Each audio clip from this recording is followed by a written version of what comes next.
Hi everybody, it's Meg from Books Off the Beaten Path, and if you're wondering why I'm in a little bit of darkness today, it's because I am doing my trick-or-treat tag video that Heather and I, mostly Heather, invented, and I thought I would go in for a little mood lighting. So I don't have a costume. I've got a candle. Hopefully I don't set my books on fire. I have one of my favorite pillows, Home Sweet Spooky Home, because my home has always been a little bit spooky. I mean, I've got Jack, my oldest son, has friends who refuse to house sit in my house because we've always had a few little weird goings on and off, doors opening and closing, lights going on and off, and things like that. We've always had a few cases of that in my little spooky abode. But I'm going to do this trick-or-treat thing, and maybe my costume is just being scary enough at 5 in the morning to do this. Okay, here's how the trick-or-treat tag goes. You're gonna do 5 books that are tricks that you didn't really like, that's basically it. And then you're gonna do 5 books that are treats that you really liked, and I decided to pick, I could pick my regular ones like Jane Eyre and, my regular ones.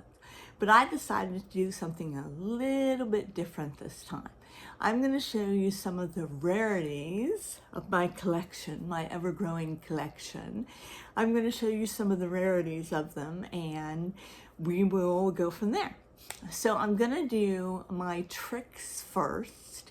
My books that I did not like, that maybe I should have liked. Sorry. I actually scared myself. It was just the cat. So, anyway, all that spooky talk got me a little nervous. Let's carry on, shall we? Here we go. All right. Now, the first one, these are going to be my tricks, the ones that I didn't really like. And the first one is going to be the ever illustrious Moby Dick by Herman Melville. I wanted to like this book. I wanted to be someone who read it and loved it. And I am not that person. I didn't like it. I thought it was boring.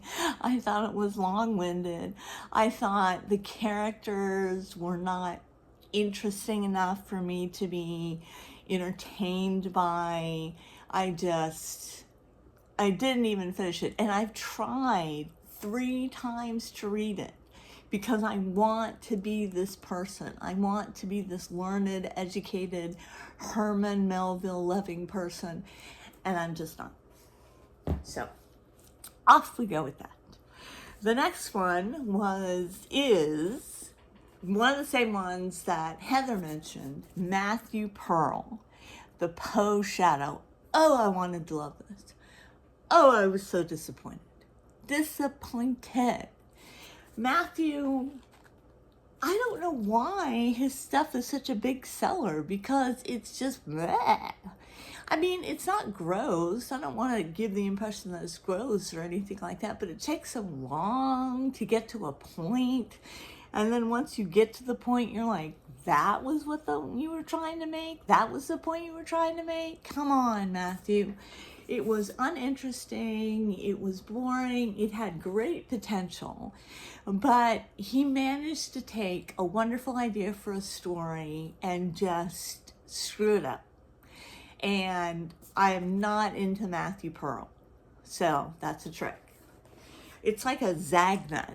Do you guys remember Zagnuts? I wanted to like Zagnuts, but this is my Zagnut. If you don't know what it is, look it up. This is a recent failure. It's Silence for the Dead. It's Simone St. James. It was okay. I love Simone St. James, and I know I've told you my Simone St. James story, and I won't bore you with that again, but this one really didn't do it for me.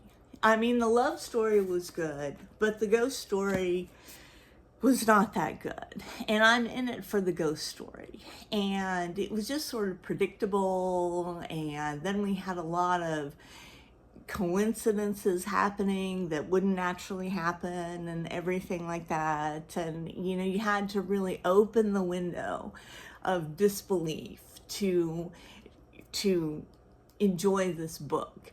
Now, you're opening the window of disbelief anyway when you're reading a ghost story. I heard you. I know what you said. But this one, you had to be like, and then that happened, and then that happened. And it was just silly. It got silly towards the end. Up to the end, it was pretty good. But then the end just crashed it. So, trick. Okay, now I'm going to do a controversial one now. The Lord of the Rings. I read it. I don't know much more to say about that. I mean, I'm glad I read it. I didn't get the thrill that the people who adore this book get. I didn't get that thrill. They were always singing, which irritated the hell out of me. Just, you're in a perilous situation. Why do you suddenly want to break into song? But I appreciated it. I mean, that's one thing I can say that I did appreciate it. I appreciated the effort that Tolkien put into it, and I appreciated the story and everything like that, but I didn't love it. So, trick. How many am I up to now? I think it's 3. Okay, here we go. This one really was a disappointment for me. Lucy and the Mad Cat Mystery. I love Lucy. And I love all forms of I Love Lucy. And this is where she's living with Viv in the house. I think it's called The Lucy Show. And she has her 2 kids that are living with her. And then Vivian has her child that is living with her in this house. And in this story, Lucy was she was kind of selfish, and Viv was often very mad at her, and but they didn't show the friendship that the TV shows showed. And I had someone, when I reviewed the book, I had someone write in and say, well, in actuality, they didn't get along, and they often fought and everything like that, and they didn't get along. But okay, but I don't want that from I want to live in the fantasy that they're best friends. And they were not best friends in this book. And Lucy was really, like, she would do stuff that was deliberately stupid. And I never thought of Lucy as being stupid. I always thought of Lucy as trying to be helpful. But I never thought of her as being stupid. So, anyway, definite trick. 1, 2, 3, 4, 5. Okay, so that was 5 tricks. Now let's move on to 5 treats. Let's amp it up a little and turn it to 5 treats. Okay. Ugh. I had to go on the camera there for a minute. Okay, now I'm going to show you some rarities from my collection, and I hope that you like them. The first one that I want to show you is The Woodland Fantasies by Beverly Nichols. Now, you may not have heard of Beverly Nichols, but I did a whole video on Beverly Nichols and how much I love Beverly Nichols. Beverly Nichols wrote in the 40s and the 50s in England, and he wrote Mary Hall, and he wrote The Thatched Roof and everything like that, and he just has a talent for writing funny things. And so he wrote, which I didn't even know that he wrote children's books at one point. He just sort of tried his hand at children's books. He wasn't a children's book writer, but he wrote, and I haven't read all of these. I've read The Tree That Sat Down, and then I haven't read The Mountain of Magic or The Stream That Stood Still. But The Tree That Sat Down was amazing. It was wonderful. It was very, what's that series that everyone's reading now about the mysteries that happen in the woods? Somebody leave me that in the comments. The mystery that happens in the woods with the woodland creatures. You know what I'm talking about. It's very much like that. But it's also very much Downton Abbey, because the creatures very clearly have a hierarchy, and they're very, some of them are very pompous, like Mr. Peacock is very pompous. Why he's in the woods, I don't know. You wouldn't find a peacock in the woods. But this one was, I got this through the mail. I found it on ABE Books, or A Books. I don't know how you pronounce it, and I had to have it. Was not disappointed. I loved it. So a total treat. Another total treat was, let me take it out of the package here, was The Mystery of Crooknose. Now, I have done a review of this one, and this one has one of the best representations of a couple, and let's see when it was copyrighted, in 1963, that I have ever read. The mystery was okay. It wasn't that, I mean, you kind of saw it coming towards the end and everything like that, but it's about this couple that is engaged, and they are not all the way on top of each other. They do not spend every moment together. Our heroine is, what's her name? Jen. Oh yeah, Virginia. They call her Jen. Our heroine is smart. She is supportive of her man, but she doesn't hang on him, and she doesn't cry out. She's not a whiner. She doesn't scream out. She figures things out. She's, the Mystery of Crooknose, if you can get your hands on it, is a real, it's a real treat. But I don't know if you can get your hands on it anymore. Put that back in this protective covering. Now I'm gonna have to do it, because I feel like I can't do a video without mentioning my favorite book of all time, The Red Lamp. And this one, if you can find it, please read it, because it's so wonderful, and I want its wonderfulness to invade your life too. This is a story of William Potter, and William Potter's Uncle Horace has recently died, and he has inherited his lake house, and it's a lake house. And we have a mystery going on, and we have the red lamp going on and off, and are things supernatural? Are things not supernatural? It's so well done, and it's so engrossing. I love it. I have a couple of copies of it, but this is my favorite copy of it. So it's definitely a trick. This would be for me if I got one of those big Reese's cups. This is my big Reese's cup in my trick-or-treat bag. What else do I have? Okay, any Dark Shadows book.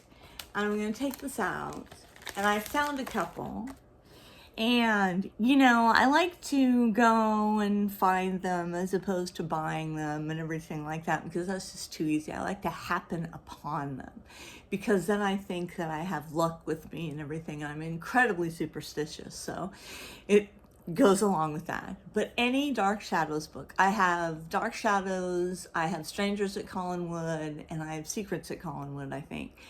Any Dark Shadows book is fun. They're short, and they're mysterious, and they portray that soap opera quality very, very well, and love them.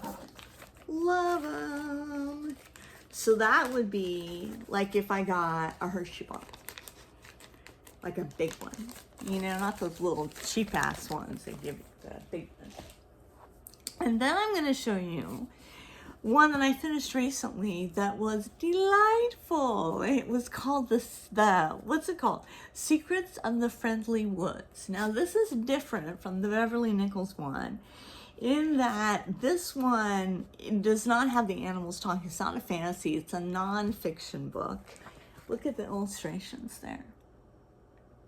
And it's just about this naturalist, and the naturalist is just out wandering around the woods, and we've got these wonderful things that I found in it. Mrs. Wilson, I don't know what that is, And then happy birthday, darling, to Ruth.